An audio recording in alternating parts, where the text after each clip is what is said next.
હું અલી અબ્બાસ। આજે આપણે વાત કરીશું શાળા વ્યવસ્થાપન સમિતિના કર્તવ્ય અને ફરજો વિશે। RT 1 મુજબ હવે સરકારી શાળામાં વાલીઓની પણ અગત્યની ભૂમિકા છે।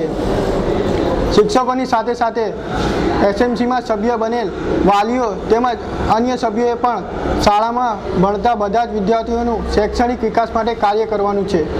ગુજરાત સરકારે SMC અંગે કરેલ ઠરાવમાં સભ્યોની કર્તવ્ય અને ફરજો શું છે અને તે અંગે લોકોને કેટલી જાણકારી છે, તો ચાલો જોઈએ। શાળા વ્યવસ્થાપન સમિતિના કર્તવ્યો અને ફરજો। શાળામાં બાળકો અને શિક્ષકોની હાજરી અંગે ધ્યાન રાખવું। आपका नाम क्या है? मेरा बानो फिरोज खान पठान। अच्छा, तो आपके बच्चे मतलब स्कूल में जाते हैं, सरकारी स्कूल में? हाँ, 3 बच्चे जाते हैं। एक तो 10वीं में तो अभी आशीष में पढ़ता है और 2 बच्चे यहाँ हैं। अच्छा, तो कौन सी स्कूल के SMC मेंबर है? ये वटवा है 1 नंबर। मारू नाम झरीनाबेन, गुजराती शाळा नंबर 1-2। गुजराती शाळा नंबर 1। शिक्षकों की हाजिरी के लिए आप पूछते हो कि नियमित आते हैं या नहीं आते? हाँ, अभी ऐसे बोलते हैं, बच्चे भी बोलते कि आते हैं, बराबर आते हैं। टीचर वो पढ़ाते ही बहुत अच्छा है अभी तो। मतलब आपने कोई दिन पूछा है उनको? हाँ, प्रिंसिपल से पूछा है। हाँ, શિક્ષકો તો આવે છે જ।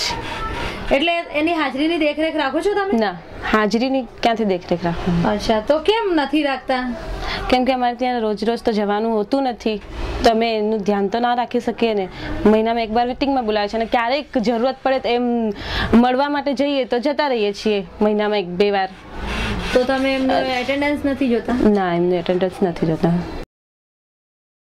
શિક્ષકો સાથે ચર્ચા કરી એમની મૂંઝવણો અને સમસ્યાઓ ઉકેલવામાં મદદરૂપ બનવું।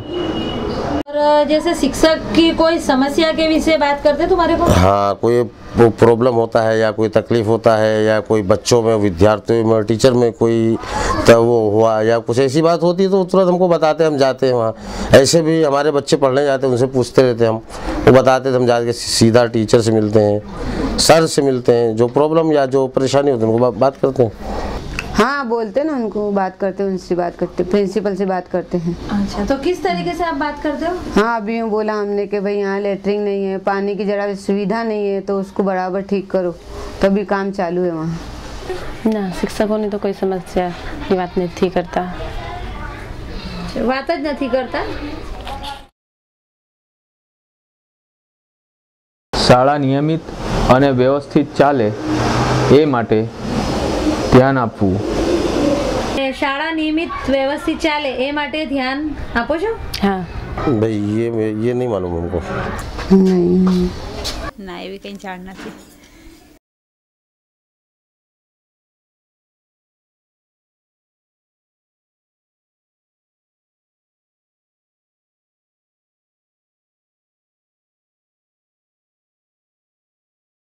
RT એક્ટ 2009ની કલમ 24ની પેટા કલમ ક અને ગ અને કલમ 28 મુજબ SMCએ ટીચરો સ્કૂલના સમય મુજબ સ્કૂલમાં પૂરો સમય હાજર રહે તેનું ધ્યાન રાખવું। તમારી શાળામાં શિક્ષકો આમ સમયસર આવી જાય છે? हाँ। जैसा सुबह में तो टाइम नहीं होता हमको, लेकिन दोपहर पाली वाले तो 11:30 पौने 12 को तो सब टीचर आ जाते हैं। શિક્ષક ક્લાસમાં કેવું ભણાવે છે? સારું ભણાવે છે। अभी तो कड़क नियम कर दिए है, अच्छी पढ़ाई कराने लगे, जैसे प्राइवेट में बच्चे पढ़ते ना ऐसे पढ़ाई करने लगे अभी।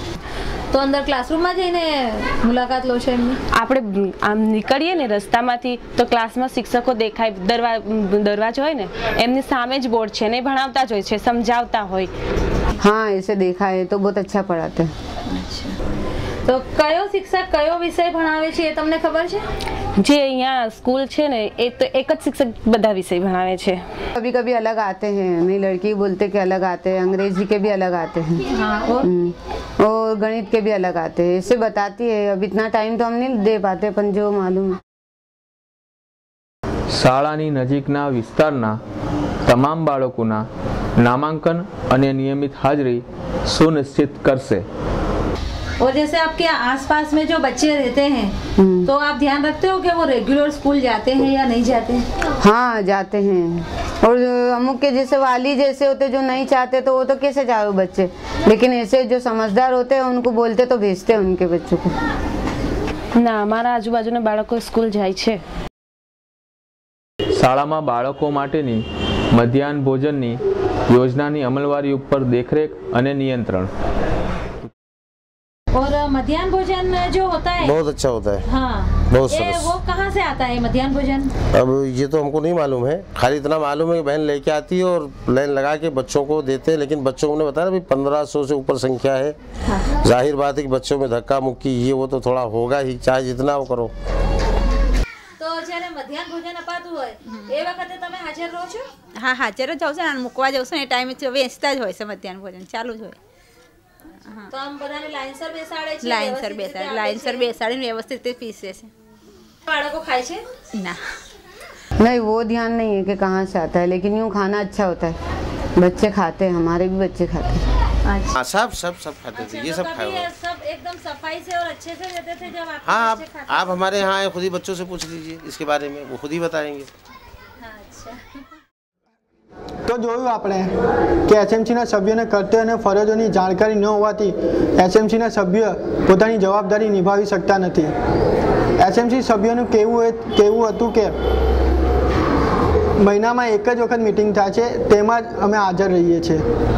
પણ સવાલ એ છે કે મહિનામાં એક વખત મિટિંગમાં હાજર રહેવાથી બાળકોનું શૈક્ષણિક વિકાસ અને શાળાનું વિકાસ કેવી રીતે થશે?